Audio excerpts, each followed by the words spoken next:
कौन होगा विपक्ष का प्रधानमंत्री पद का दावेदार? प्रधानमंत्री चेहरे पर राहुल ने क्या दिया जवाब? क्या पीएम चेहरे को लेकर विपक्ष में फंसा मामला?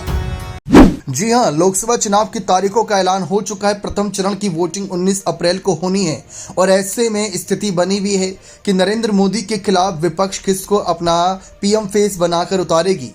इस स्थिति को अब राहुल गांधी ने स्पष्ट कर दिया है, क्योंकि विपक्ष में सबसे बड़ी पार्टी कांग्रेस पार्टी है और सबसे ज्यादा सुर्खियां अगर किसी ने बटोरी तो वह राहुल गांधी है।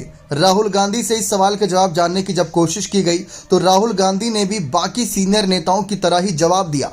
जी हां, आप सभी को बता दें कि राहुल गांधी सीधा सवाल किया गया कि भाई इस बार आपका पीएम फेस कौन होने वाला है, तो उन्होंने कहा कि इंडिया गठबंधन की बैठकों में यही निर्णय लिया गया है कि हम लोग आइडियोलॉजिकल मिलकर चुनाव लड़ रहे हैं। चुनाव के बाद नतीजों को देखते हुए यह फैसला किया जाएगा कि प्रधानमंत्री कौन होगा।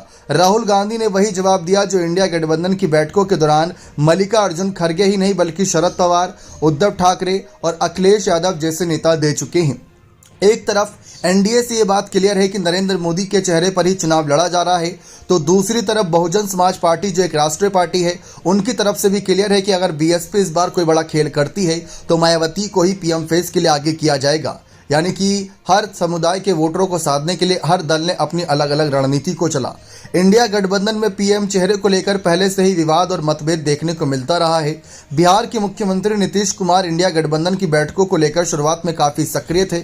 उन्होंने कई बैठकों में बढ़ चढ़कर हिस्सा लिया था और अपनी बातें रखी थी, लेकिन पिछले विधानसभा चुनाव के दौरान से ही उन्होंने कांग्रेस पर धीमी गति से आगे बढ़ने का आरोप लगाना शुरू कर दिया था। इसके बाद उन्होंने महागठबंधन से रिश्ता तोड़ते हुए फिर से एनडीए का दामन थाम लिया। समझा यही गया कि उन्हें इंडिया गठबंधन में पीएम चेहरा नहीं घोषित किया, इसलिए वो खासे नाराज थे। मल्लिकार्जुन खड़गे से जब ये सवाल पूछा गया था तो उन्होंने साफ कहा था कि पहले तो हमें अपनी एमपी यानी कि जो मेंबर ऑफ पार्लियामेंट की सीट होती है वो जीतना जरूरी होता है। पहले वही जीत लें, फिर उसके बाद आगे निर्णय करेंगे कि कौन क्या दावेदारी रखता नजर आएगा। क्योंकि पता लगा कि हमने किसी को पीएम कैंडिडेट अनाउंस किया और वहां पर उस कैंडिडेट के साथ खेला हो गया और वो ही एमपी का चुनाव हार गया। जैसे पिछली बार राहुल गांधी अमेठी सीट हार गए थे, वो तो गनीमत है कि वो वायनाड सीट से भी चुनाव लड़े थे, वरना तो राहुल गांधी संसद तक का भी सफर नहीं तय कर पाते पिछली बार।